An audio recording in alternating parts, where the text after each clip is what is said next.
श्री शिवाय नमस्तु भयम। दोस्तों, जैसा कि आप सभी लोग जानते हैं कि 19 अप्रैल 2026 यानी रविवार को पड़ रही है वैशाख महीने की अक्षय तृतीया तिथि। और दोस्तों, यह वह तिथि है जो वैशाख महीने में पड़ने वाली सबसे बड़ी तिथि है, क्योंकि यह रविवार के दिन पड़ रही है और हमारे हिंदू धर्म में इसका बहुत ही बड़ा और विशेष महत्व होता है।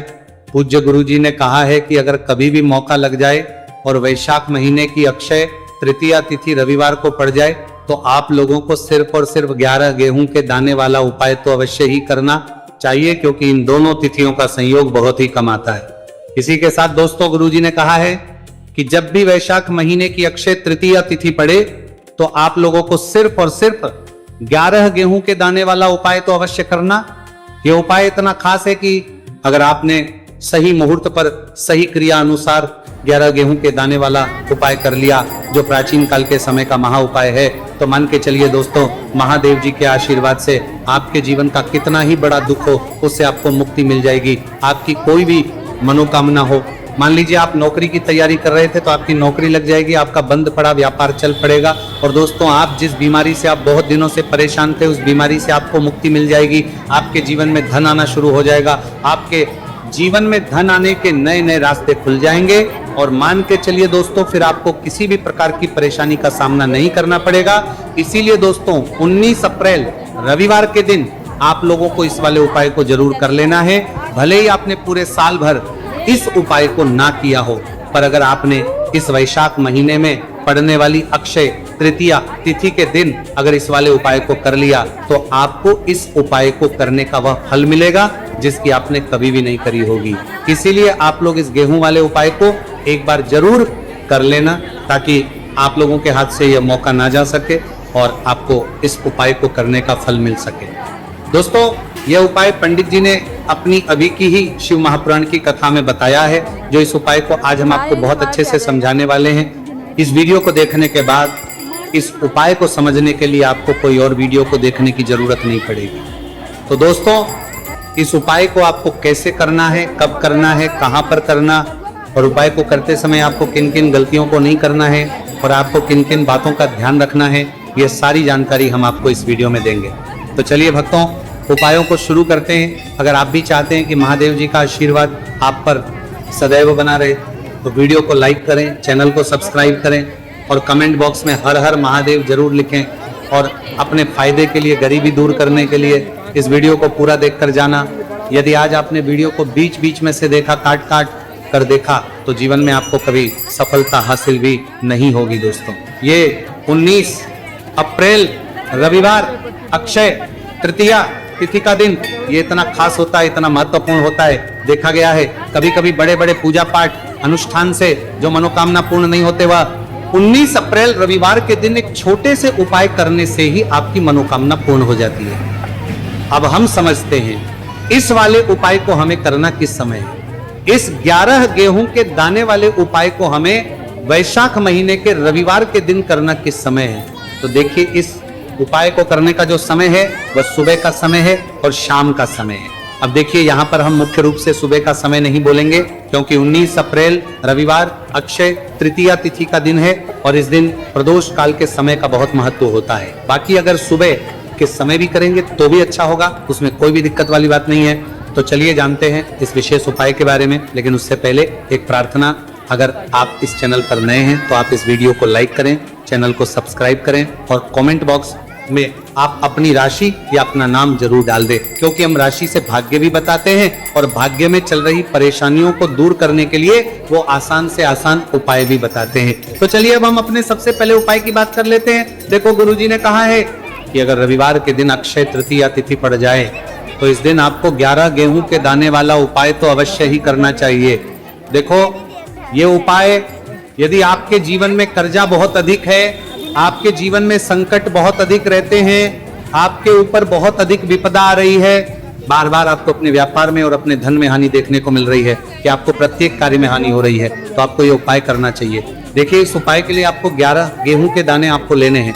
ठीक है, 11 दाने लेने के बाद में आपको जरूरत होगी चावल के दानों की। 11 चावल के दाने और 11 गेहूं के दाने, और चावल के दाने खंडित नहीं होने चाहिए। अब आप कहोगे पंडित जी गेहूं कहाँ से लेने हैं? देखो, आपको किसी भी किराना स्टोर पर गेहूं के दाने आपको आसानी से मिल जाएंगे, जाकर ले लेना, ठीक है ना। 11 गेहूं 11 चावल के दाने लेने हैं। साथ ही साथ आपको एक तांबे का लोटा है और उस तांबे के लोटे में आपको जल भरना है। जल आपका खुद के घर का होना चाहिए, मंदिर का नहीं होगा। अब आप ये सब सामग्री लेकर पहुंच जाओगे महादेव के शिवलिंग के पास में शाम के टाइम पे प्रदोष काल में। देखो जब आप ये उपाय कर रहे हो तो अपना फेस रखना उत्तर दिशा नॉर्थ डायरेक्शन की तरफ। अब यहाँ पर जो मैं आपको क्रम बताने जा रहा हूं ना, उस मेरे क्रम को बहुत ध्यान से सुनिए। महादेव को अगर कोई सबसे प्रिय है ना, तो उनकी सबसे छोटी पुत्री जिनका नाम है माता अशोक सुंदरी, जो आपके पास में चावल 11 दाने हैं ना, उन चावल के 11 दानों को माता अशोक सुंदरी के स्थान पर आपको अपना नाम और गोत्र बोलते हुए समर्पित कर देने हैं, है ना। और चावल के दानों को रखने के बाद में जो आपके पास में तांबे का लोटा है ना, उस तांबे के लोटे को कहीं पे भी हम जल नहीं चढ़ेंगे। सिर्फ और सिर्फ माता पार्वती का जो हस्तकमल आपको दिख रहा है, यहीं पे गोल गोल आपको समर्पित करना है, उसी जल को, और कहीं नहीं। ना तो माता अशोक सुंदरी के स्थान पर, ना तो शिवलिंग के ऊपर, सिर्फ आपको यहाँ पे गोल गोल जलाधारी पर आपको उस जल को समर्पित करना है। अब आपके पास में बचे हुए हैं 11 गेहूं के दाने और बचे हैं, उन्हीं 11 गेहूं के दाने को आपको अपनी मनोकामना, अपने विशेष कहते हुए महादेव के शिवलिंग के ऊपर अगर आप अक्षय तृतीया तिथि के दिन प्रदोष काल में समर्पित कर देते हैं तो आपकी जो भी मनोकामनाएं होंगी, जो भी विश होंगी, महादेव पूरी जरूर करते हैं। अन्न को समर्पण करने से, उस खासकर गेहूं को समर्पण करने से हमारी इच्छाएं पूरी होती हैं। और अगर वह दिन रविवार अक्षय तृतीया तिथि का दिन हो, तब तो इससे सुंदर संयोग कुछ भी नहीं हो सकता। आपकी इच्छाओं को पूरा करने के लिए स्पेशल बहुत प्यारा सा उपाय आप सभी को जरूर करना है। ध्यान में रखिएगा, ये उपाय प्रदोष काल में करना है। देखो गुरुजी ने कहा है भगवान शिव के शिवलिंग पर 33 कोटि देवी देवताओं का वास होता है। अगर हम शिवलिंग के सामने कुछ भी उपाय करते हैं तो हमारे सभी देवी देवता हमसे खुश हो जाते हैं। ये उपाय आपको अवश्य करना है। देखो सुबह के टाइम नहीं कर सकते, ठीक है। अब बात करते हैं अगले उपाय की। देखो इस उपाय के लिए आपको लेना है एक गोल बाती का दीपक। आप चाहे तो मिट्टी का ले सकते हैं या फिर घर से शुद्ध आटा मढ़कर उसका दीपक आप तैयार कर सकते हैं। इसके बाद आपको लेना है शुद्ध गाय का घी। अगर वो नहीं है तो कोई भी देसी घी इस्तेमाल कर सकते हैं, जिससे आपको दीपक प्रज्वलित करना है। देखो अब ये सब सामग्री लेकर आपको जाना है प्रदोष काल में आपके घर पर तुलसी जी के घेरे के पास में। देखो ये उपाय तो आपको अवश्य करना है। देखो वहां पहुंचकर सबसे पहले वो दीपक आपको प्रज्वलित कर देना है और का 11 बार जाप करना है। उसके बाद आपको अपने सीधे हाथ में थोड़ी हल्दी लेकर उस दीपक में अपना नाम और गोत्र बोलते हुए डाल देना है। उसके बाद माता लक्ष्मी से आपको प्रार्थना करना है कि हे महालक्ष्मी हमारी सभी दुख तकलीफों को दूर करो, हे महादेव हमारे सब दुख कष्टों को खत्म करो। इस भावना से आपको ये उपाय करना है। चलिए अब बात कर लेते हैं दूसरे उपाय की। दोस्तों आप सभी जानते हैं कि रविवार अक्षय तृतीया तिथि का दिन समर्पित होता है भगवान महादेव को, या कि माता पार्वती को अक्षय तृतीया तिथि का दिन समर्पित होता है। और जब भी हम शिवलिंग के ऊपर कोई भी उपाय करते हैं तो इससे हमें एक साथ भगवान महादेव की और माता पार्वती की कृपा प्राप्त हो जाती है। देखिए दोस्तों, गुरुदेव ने बताया है कि रविवार के दिन किया जाने वाला ये सबसे खास और सर्वश्रेष्ठ उपाय है। 7 चने की दाल लेनी है। देखिए आप 7 चने की दाल भी ले सकते हैं या फिर 11 भी ले सकते हैं, 21 या फिर 108 चने की दाल ले सकते हैं। यदि आप 21 चने की दाल लेते हैं तो ये आपके उपाय के लिए अत्यधिक सर्वोत्तम होता है। तो इस प्रकार से आप कम से कम 7 चने की दाल ले सकते हैं और अधिक से अधिक आप 108 चने की दाल ले सकते हैं। अब देखिए इसी के साथ में आपको मात्र 1 लोटा शुद्ध जल लेना होगा तांबे के पात्र के अंदर अपने ही घर से, और साथ ही में आपको मात्र 1 से 2 गू के टुकड़े भी लेने हैं। देखिए रविवार अक्षय तृतीया तिथि का दिन भगवान महादेव को होता है। आपको ये जो सारी सामग्रियां हैं इन्हें लेकर के पहुंच जाना है भगवान शिव के मंदिर में। इस उपाय को आप सुबह से लेकर के शाम तक किसी भी समय में कर सकते हैं, लेकिन यदि आप शाम के समय इस उपाय को करते हैं तो यह उपाय आपके लिए और अधिक सर्वोत्तम होता है। तो यदि आपको प्रदोष काल के समय में मिल जाता है तो फिर आप प्रदोष काल में भी कर सकते हैं, या फिर आप पूरे ही दिन में किसी भी समय इस उपाय को कर सकते हैं। शिव मंदिर पहुंचने के बाद सबसे पहले तो आपको दक्षिण दिशा में बैठ जाना है, उत्तर दिशा की तरफ आपको अपना मुख कर लेना है। लेकिन यदि शिवालय में भीड़ है, शिव मंदिर में भीड़ है, तो फिर आप किसी भी दिशा में बैठकर इस उपाय को कर सकते हैं। तो देखिए, सबसे पहले आपके पास जो गुड़ के टुकड़े हैं, जो आप गुड़ के टुकड़े लेकर के आए थे, उन्हें आपको शिवलिंग के सामने ही, जो आपके पास एक लोटा जल है, उस पात्र में आपको ये गुड़ के टुकड़े डाल देना है। इसी के साथ में आप जो चने की दाल लेकर के थे, चाहे आप 7 चने की दाल लेकर के आए, 11-21 जितने भी आप चने की दाल लेकर के आए हैं, इस चने की दाल के ऊपर आपको जो आपके पास गुड़ वाला जल आपने तैयार किया है, इसमें से थोड़ा सा जल आपको इस चने की दाल पर डाल लेना है। अब देखिए, आपके पास जो गुड़ वाला जल है, इसमें से सबसे पहले थोड़ा सा जल आपको श्री गणेश जी वाले स्थान पर समर्पित कर देना है।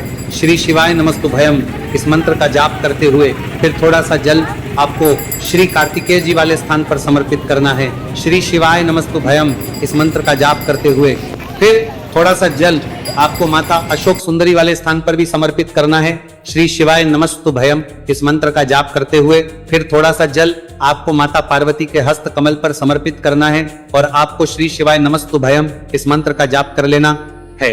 अब देखिए दोस्तों, आपके पास जो सा जल और शेष बचेगा, इसमें से आपको केवल थोड़ा सा जल शिवलिंग पर अर्पित कर देना है और अंत में आपको उस पात्र में थोड़ा सा जल और शेष बचाना है। पूरा जल आपको शिवलिंग पर अर्पित नहीं करना है, अंत में आपको थोड़ा सा जल और शेष बचाना है।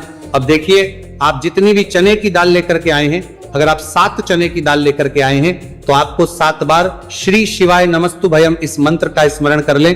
यदि 11 चने की दाल लेकर के आए हैं, तो फिर आपको 11 बार इस मंत्र का जाप करना है। जितनी भी चने की दाल लेकर के आए हैं, उतनी बार आपको श्री शिवाय नमस्तुभयम इस मंत्र का जाप करना है और फिर आपको ये जो चने की दाल है, इसे शिवलिंग के ऊपर ही समर्पित कर देनी है।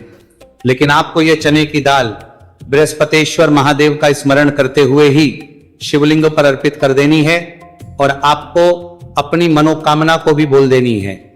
आप जो भी मनोकामना है, चाहे वो धन प्राप्ति को लेकर हो, नौकरी से संबंधित हो, विवाह से संबंधित हो, या फिर आपके मकान जमीन जायदाद से संबंधित हो, चाहे ग्रह क्लेश से संबंधित हो, या फिर किसी भी प्रकार की जो मनोकामना है, उसे आपको बृहस्पतेश्वर महादेव से परिपूर्ण करने की प्रार्थना कर लेनी है।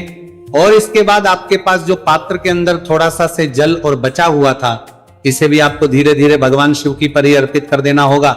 श्री शिवाय नमस्तुभयम इस मंत्र का जाप करते हुए पूज्य गुरु जी कहते हैं कि वैशाख महीने का रविवार अक्षय तृतीया तिथि को जो भी व्यक्ति इस प्रकार से यह चमत्कारिक उपाय कर लेता है, तो उसकी जो मनोकामना है वो भगवान लक्ष्मी नारायण की कृपा से तथा महादेव की कृपा से बहुत ही जल्द परिपूर्ण हो जाती है। बात करते हैं अगले उपाय की। देखो, इस उपाय के लिए आपको मात्र 2 लौंग लेनी होगी, या कि आपको लौंग का जोड़ा लेना है। 2 फूल वाली आपको लौंग लेनी है। लौंग का जोड़ा कहीं से भी खंडित नहीं होना चाहिए, इस बात का ध्यान रखें। इसी के साथ में आपको लेना होगा लाल चंदन का पाउडर। देखिए, यदि आपके पास लाल चंदन की लकड़ी है तो उसे घिसकर भी आप चंदन के रूप में प्रयोग कर सकते हैं। यदि पाउडर है तो उसका भी आप अपने उपाय के लिए प्रयोग कर सकते हैं। देखिए, चंदन जो है वो तेज का प्रतीक माना गया है और साथ ही साथ जीवन के अंधकार को दूर करने का प्रतीक माना गया है।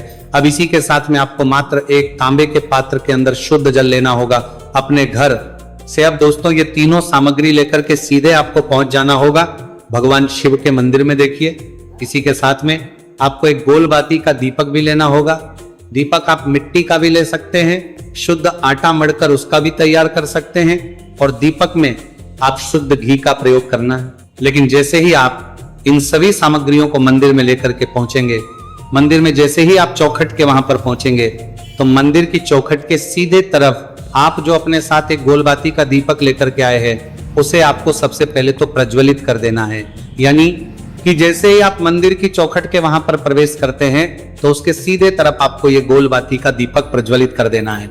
अब देखिए, जैसे ही ये दीपक प्रज्वलित करेंगे, तो आपकी जो भी मनोकामना है उससे आपको बोल देना है। आप इस दीपक को इस प्रकार से प्रज्वलित करने के बाद इन सभी सामग्रियों को शिवलिंग के पास में लेकर पहुंच जाना है। अब देखिए दोस्तों, आपके पास जो एक तांबे के पात्र के अंदर शुद्ध जल है, उसमें से आपको केवल आधा लोटा जल ही भगवान शिव के शिवलिंग पर अर्पित करना है। आधा लोटा जल आपको उसी पत्र के अंदर बचा लेना है। अब दोस्तों, पास जो 2 लौंग है, यानी कि लौंग का जोड़ा है, उससे आपको अपना नाम और अपने गोत्र को बोलते हुए आपकी जो भी समस्या चल रही है, आपके जीवन में जो भी परेशानी उत्पन्न हो रही है, उन्हें आपको बोल देना है। और ये जो लौंग का जोड़ा है, इसे आपको भगवान शिव के शिवलिंग पर अर्पित कर देना है।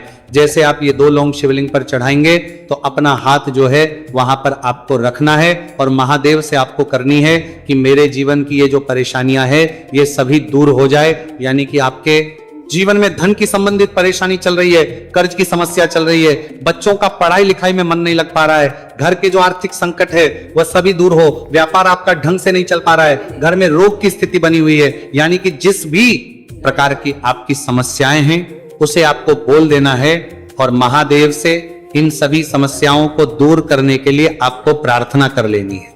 अब देखिए दोस्तों, आपने जो 2 लौंग शिवलिंग पर समर्पित की थी उससे आपको वहां से उठा लेना है और इन दोनों लौंग को आपको शिवलिंग से उठा करके सीधे उससे जल के पात्र के अंदर डाल देना है। यानी कि अपने आधा लोटा जल और बचाया हुआ था उसी के अंदर आपको ये 2 लौंग डाल देनी है और साथ में आप जो लाल चंदन ले आए थे उस लाल चंदन को भी आपको उसी पात्र के अंदर डाल देना है। यानी कि आधा लोटा जल और बचा हुआ है तो उसी आधे लोटे जल के अंदर आपको ये लाल चंदन भी डाल देना है। अब देखिए, इस आधे लोटे जल में है जिसमें अपने 2 लौंग डाली है, लाल चंदन डाला है, उसे सीधे लेकर के आपको पहुंचना है बेलपत्र के वृक्ष के। वहां पर देखिए, बेलपत्र का वृक्ष यदि आपके घर पर है तो वहां पर आपको आ जाना है, आपके घर के पास कहीं भी है तो वहां पर आपको पहुंच जाना है और उसके बाद आपका जो मुख है वह दिशा